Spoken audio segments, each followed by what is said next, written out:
Question হচ্ছে আমি জিমে গেলেই কি আমার ভুঁড়ি কমাতে পারবো কিনা? আমার পেটের যে এক্সট্রা মেদ সেটা কমাতে পারবো কিনা? এই অ্যান্সারটা দেয়ার আগে আমি একটু সিম্পলি ব্যাখ্যা করতে চাই যে ওয়েট কমানোর অথবা বডির এক্সট্রা ফ্যাট কমানোর পেছনে যেই বেসিক প্রিন্সিপলটা কাজ করে আমি সেটা ব্রিফলি আপনাদের সাথে একটু শেয়ার করতে চাই। সিম্পল ওয়েতে ব্যাখ্যা করলে সেটা হচ্ছে energy in, energy out.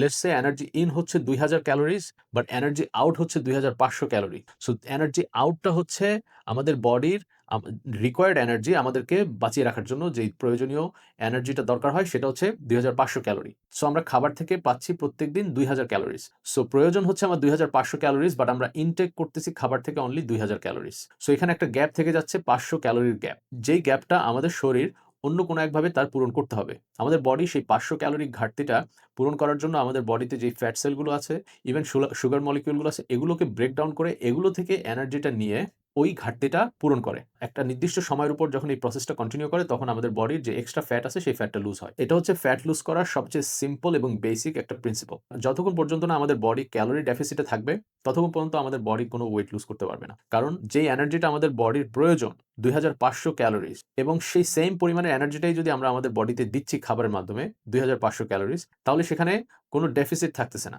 So আমরা যেটা প্রয়োজন খরচ করার ঠিক এক্সাক্টলি সেটাই আসতেছে আমাদের বডিতে। সেই ক্ষেত্রে আমাদের বডির আর অন্য কোনো এনার্জি সোর্সের প্রয়োজন পড়বে না। কারণ তার যতটুকু এনার্জি দরকার সেটা পুরোটাই সে খাবার থেকে পাচ্ছে। কিন্তু আমরা যদি যতটুকু এনার্জি দরকার তার থেকে কম দেই আমাদের বডিতে ২৫০০ দরকার আমরা যদি দিচ্ছি ২০০০ ক্যালোরিজ আমাদের ফ্যাট ডিপোজিট, সুগার, গ্লাইকোজেন এই ডিপোজিটগুলো থেকে এগুলোকে বার্ন করে তখন আমাদের বডি তার যে রিকোয়ার্ড এনার্জি সেটা যে এক্সট্রা 500 ক্যালোরিজ যেটা খাবার থেকে আসেনি সেটা ওইখান থেকে নিয়ে আমাদেরকে বাঁচিয়ে রাখবে।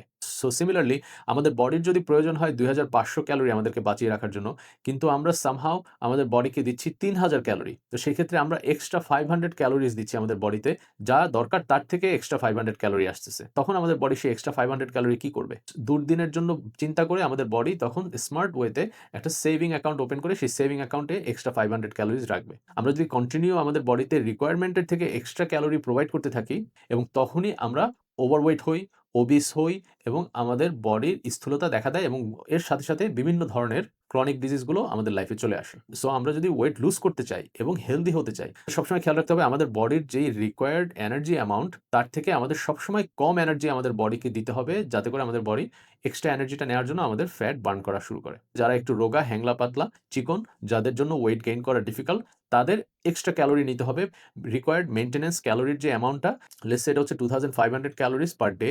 আপনি যদি রোগা, হ্যাংলা, পাতলা হন, আপনার যদি ওয়েট গেইন করতে হয়, আপনাকে দিতে হবে ৩০০০ calories for example per day. So আপনি ওয়েট গেইন করতে পারেন। ওকে? সো এটা হচ্ছে যারা ওয়েট গেইন করতে চায় তাদের ক্ষেত্রে সবসময় ক্যালোরি সারপ্লাসে থাকতে হবে। ক্যালোরি সারপ্লাস মানে এক্সট্রা ক্যালোরি প্রোভাইড করতে হবে মেইনটেন্যান্স লেভেলের থেকে।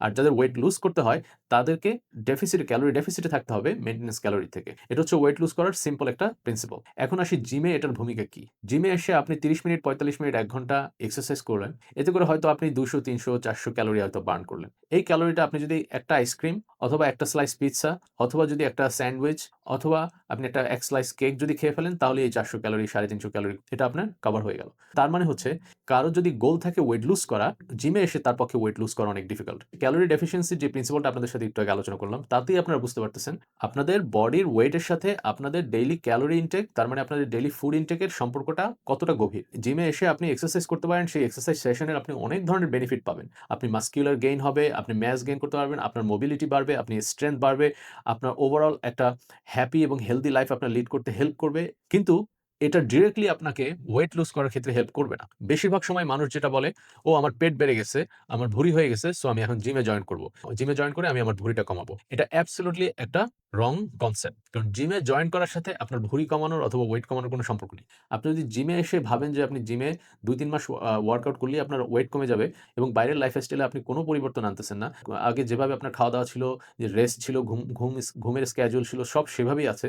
শুধু আপনি এখন জিমে এসে ১ ঘন্টা, ০.৫ ঘন্টা, ২ ঘন্টা আপনি ওয়ার্কআউট করতেছেন। আপনি ভাবতেছেন এখন আপনার বডি ওয়েট লুজ করা শুরু করবে, আপনার ভুঁড়ি কমে যাবে। এটা কখনোই হবে না। এটা আমি আপনাকে গ্যারান্টি দিতে পারতেছি।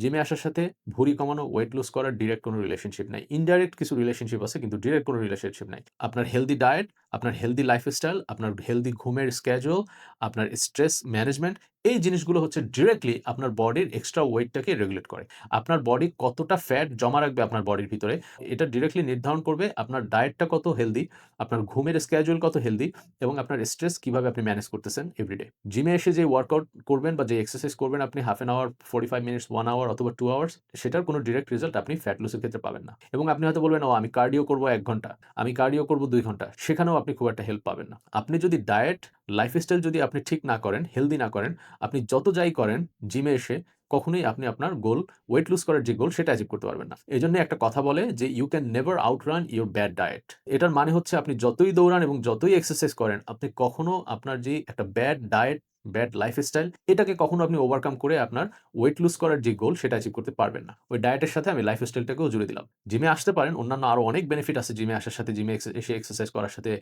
জিমে এসে আপনি সোশ্যাল হওয়ার ক্ষেত্রে, নেটওয়ার্কিং এ অন্যান্য অনেক বেনিফিট পাবেন। ইভেন আপনার জিমে আসা ছাড়াই আপনি ভালো একটা রেজাল্ট পাবেন। যদি আপনার ডায়েট হেলথি হয়, যদি আপনার লাইফস্টাইল হেলথি হয়, যদি আপনার ঘুমের schedule হেলথি হয়, আপনি যদি স্ট্রেস, আপনার ডেইলি স্ট্রেসটাকে আপনি হেলথি ওয়েতে ম্যানেজ করতে পারেন, তাহলে জিমে আসা ছাড়াই আপনি অ্যামেজিং একটা ফিজিক দেখতে পাবেন। সো এটা যে একটা ভ্রান্ত ধারণা আমাদের সোসাইটিতে এক্সিস্ট করে যে, "ও আমার পেট বেড়ে গেছে, ও আমার বডি ওয়েট বেড়ে গেছে, ও আমি মোটা হয়ে যাচ্ছি, আমার জিমে জয়েন করতে হবে।" অফ কোর্স নট নেসেসারি, এবং হয়তো জিমে জয়েন করার পরেও আপনি কোনো রেজাল্ট দেখতে পাবেন না। কারণ যেই জিনিসগুলো আপনার বডি ফ্যাটটা নির্ধারণ করে, সেই জিনিসগুলো আপনি হয়তো আগে যেভাবে ছিলেন সেভাবেই রাখছেন। যদি তাই হয় তাহলে আপনি কখনোই রেজাল্ট দেখতে পাবেন না। সো কারো যদি বডি ফ্যাট রিডিউস করতে হয়, কারো যদি এক্সট্রা মেদ রিডিউস করতে হয়, কারো যদি বেলি ফ্যাট রিডিউস করতে হয়, তার ১ম এই শুরু করতে হবে জিমের বাইরের অ্যাকশন গুলো দিয়ে। সেই অ্যাকশন গুলো যদি আপনার ঠিক থাকে, আপনি ডেফিনিটলি একটা ভালো রেজাল্ট দেখবেন, ইভেন জিমে আসা ছাড়াই। ওকে? দেখা হবে নেক্সট ভিডিওতে। Take care.